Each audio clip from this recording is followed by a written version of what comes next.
بسم اللہ الرحمن الرحیم۔ السلام علیکم۔ لیلۃ القدر انتہائی برکت والی رات ہے۔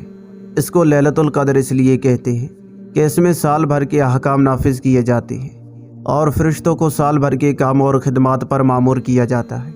اور یہ بھی کہا گیا ہے کہ اس رات کی دیگر راتوں پر شرافت و قدر کے باعث اس کو لیلۃ القدر کہتے ہیں۔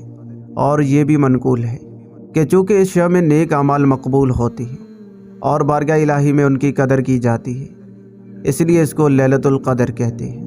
اور بھی متعدد شرافتیں اس مبارک رات کو حاصل ہیں۔ بخاری شریف میں ہے فرمان مصطفیٰ صلی اللہ علیہ وسلم، جس نے لیلۃ القدر میں ایمان اور اخلاص کے ساتھ قیام کیا یعنی نماز پڑھی تو اس کے گزشتہ گناہ معاف کر دیے جائیں گے۔ اس مقدس رات کو ہرگز غفلت میں نہیں گزارنا چاہیے۔ اس رات عبادت کرنے والے کو 1000 ماہ یعنی 83 سال 4 ماہ سے بھی زیادہ عبادت کا ثواب عطا کیا جاتا ہے۔ اور اس زیادہ کا علم اللہ عز و جل جانے یا اس کے بتائے سے اس کے پیارے حبیب صلی اللہ علیہ وسلم جانے کے کتنا ہے۔ اس رات میں حضرت سیدنا جبریل علیہ السلام اور فرشتے نازل ہوتے ہیں اور پھر عبادت کرنے والوں سے مصافحہ کرتے ہیں۔ اس مبارک شب کا ہر ایک لمحہ سلامتی ہی سلامتی ہے اور یہ سلامتی صبح صادق تک برقرار رہتی ہے۔ یہ اللہ عز و جل کا خاص و خاص کرم ہے کہ یہ عظیم رات صرف اپنے پیارے حبیب صلی اللہ علیہ وسلم کو اور آپ صلی اللہ علیہ وسلم کے صدقے میں آپ صلی اللہ علیہ وسلم کی امت کو عطا کی گئی ہے۔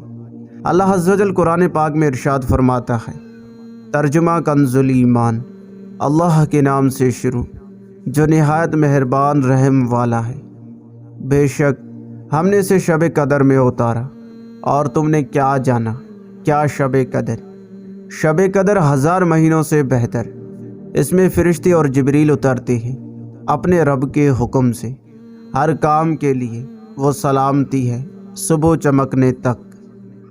مفسرین کرام رحم اللہ تعالی سورہ قدر کے ضمن میں فرماتے ہیں، اس رات میں اللہ عز و جل نے قرآن کریم لوح محفوظ سے آسمان دنیا پر نازل فرمایا اور پھر تقریباً 23 برس کی مدت میں اپنے پیارے حبیب صلی اللہ علیہ وسلم پر اسے بتدریج نازل کیا۔ نبی کریم صلی اللہ علیہ وسلم نے ارشاد فرمایا، بے شک اللہ تعالیٰ نے میری امت کو شب قدر عطا کی اور یہ رات تم میں سے پہلے کسی امت کو عطا نہیں فرمائی۔ حضرت سیدنا امام مجاہد رحمۃ اللہ تعالیٰ علیہ فرماتے ہیں، بنی اسرائیل کا ایک شخص ساری رات عبادت کرتا اور سارا دن جہاد میں مصروف رہتا تھا اور اس طرح اس نے 1000 مہینے گزارے تھے تو اللہ عز و جل نے یہ آیت مبارکہ نازل فرمائی، ترجمہ کنز الایمان، شب قدر 1000 مہینوں سے بہتر، یعنی شب قدر کا قیام اس عابد یعنی عبادت گزار کی 1000 مہینے کی عبادت سے بہتر ہے۔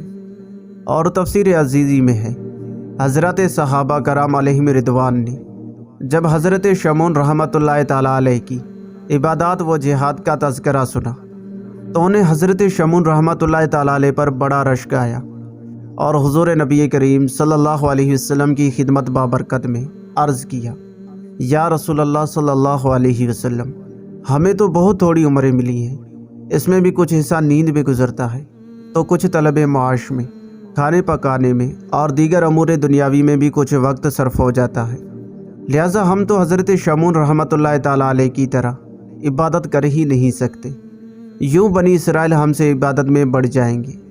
حضور نبی کریم صلی اللہ علیہ وسلم یہ سن کر غمگین ہو گئے۔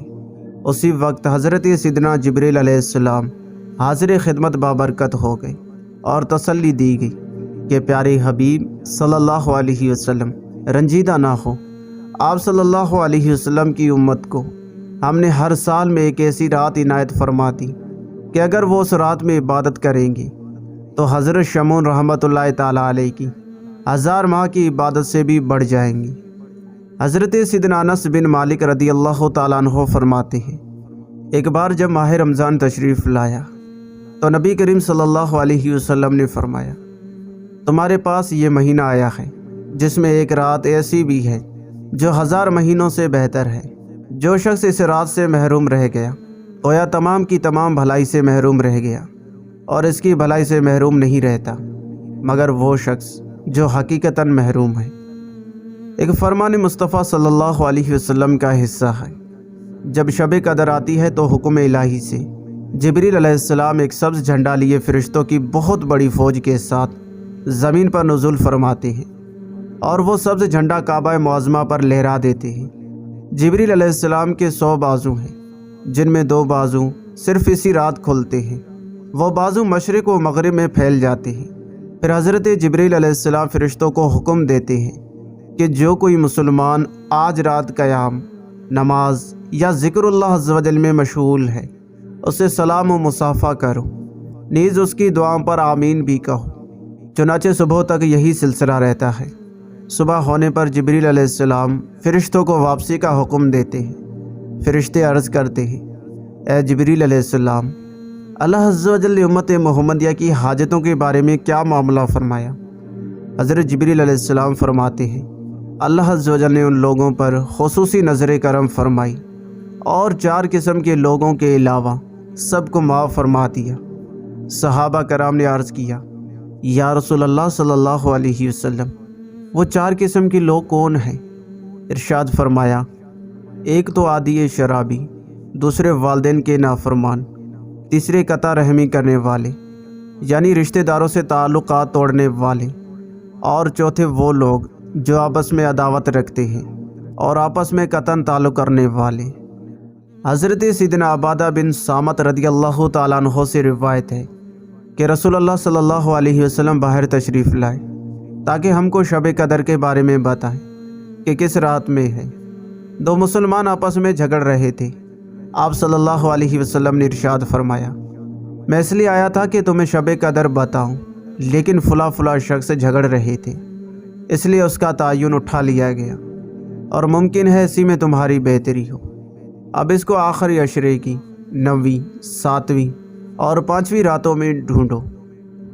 حضرت سیدنا عبادہ بن صامت رضی اللہ تعالیٰ عنہ نے بارگاہ رسالت میں شب قدر کے بارے میں سوال کیا تو رسول اللہ صلی اللہ علیہ وسلم نے ارشاد فرمایا، شب قدر رمضان المبارک کے آخری عشرے کی طاق راتوں یعنی 21ویں، 23ویں، 25ویں، 27ویں یا 29ویں شب میں تلاش کرو۔ تو جو کوئی ایمان کے ساتھ بانیت ثواب اس مبارک رات میں عبادت کرے، اس کے اگلے پچھلے گناہ بخش دیے جاتے ہیں۔ اس کی علامات میں سے یہ بھی ہے کہ وہ مبارک شب کھلی ہوئی، روشن اور بالکل صاف و شفاف ہوتی ہے۔ اس میں نہ زیادہ گرمی ہوتی ہے نہ زیادہ سردی، بلکہ یہ رات معتدل ہوتی ہے، گویا کہ اس میں چاند کھلا ہوا ہوتا ہے۔ اس پوری رات میں شیاطین کو آسمان کے ستارے نہیں مارے جاتے۔ مزید نشانیوں میں سے یہ بھی ہے کہ اس رات کے گزرنے کے بعد جو صبح آتی ہے، اس میں سورج بغیر شعاع کے طلوع ہوتا ہے، اور وہ ایسا ہوتا ہے کہ گویا کہ 14ویں کا چاند اللہ عز و جل اس دن طلوع آفتاب کے ساتھ شیطان کو نکلنے سے روک دیا ہے۔ اس ایک دن کے علاوہ ہر روز سورج کے ساتھ ساتھ شیطان بھی نکلتا ہے۔ حدیث پاک میں فرمایا گیا ہے کہ رمضان المبارک کے آخری عشرے کی طاق راتوں میں یا آخری رات میں سے چاہے وہ 30ویں شب ہو، کوئی ایک رات شب قدر ہے۔ اس کو مخفی یعنی پوشیدہ رکھنے میں ایک حکمت یہ بھی ہے کہ مسلمان اس رات کی جستجو یعنی تلاش میں ہر رات اللہ عز و جل کی عبادت میں گزارنے کی کوشش کرے کہ نہ جانے کون سی رات شب قدر ہو۔